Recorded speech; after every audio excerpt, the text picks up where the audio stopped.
Bună ziua! Fiți amabil, sunteți în misiune? Da. Puteți să-mi spuneți care este misiunea dumneavoastră la magazinul de piese auto? Da. Vă rog.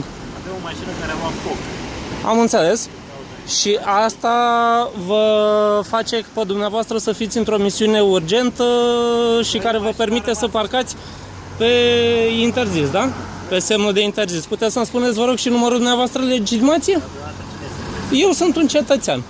Sunt pe spațiu public și am dreptul ca cetățean, ca cel care vă plătește dumneavoastră salariul din impozitele mele, să vă întreb de ce sunteți parcat pe interzis. Dumneavoastră aveți obligația ca organ al legii să vă legitimați. Eu mă legitimez, vă dau buletinul dacă vreți, dați-mi și dumneavoastră legitimația să o văd. Eu nu vă cer buletin, nu vă cer nimic. V-am spus ce fac aici. Da, dar eu am dreptul să vă întreb pe dumneavoastră cine sunteți, că sunteți organul legii, nu sunteți cineva de pe stradă pe lângă care sunt. Da? Domnul Corugan? Da, Adrian. Vă mulțumesc foarte frumos. Spor la misiune.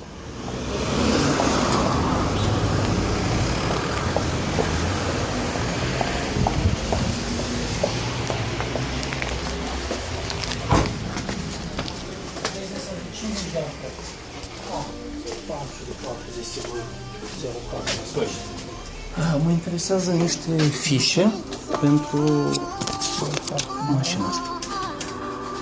Dacă aveți sau dacă... Siguranță, da, 40 de ani pe față. Acum aveți și stop imediat.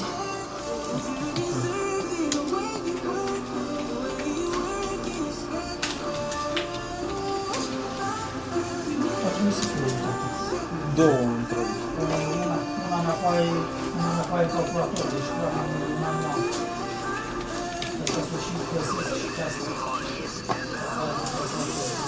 40 de minute non-stop hit la Kiss FM. DJ Snake am pregătit.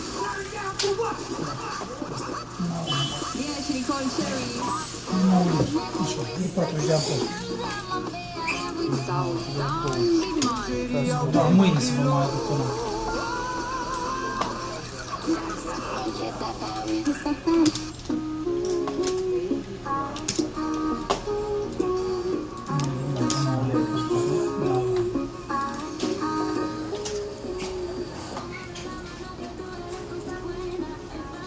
Tata, la frontal am găsit doar una. Îți iau una sau cauți după aia să iei două? 9 lei.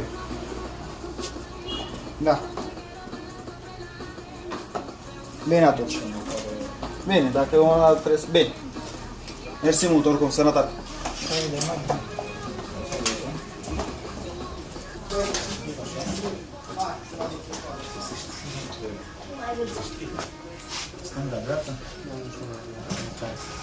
N-a parcat regulamentar, nu? Da, și urgența lui era o siguranță pentru taică-su și ăla din mașină îmi spunea mie că au o mașină care le-a luat foc, domnule, și de-aia au dreptul să parcheze pe interzis.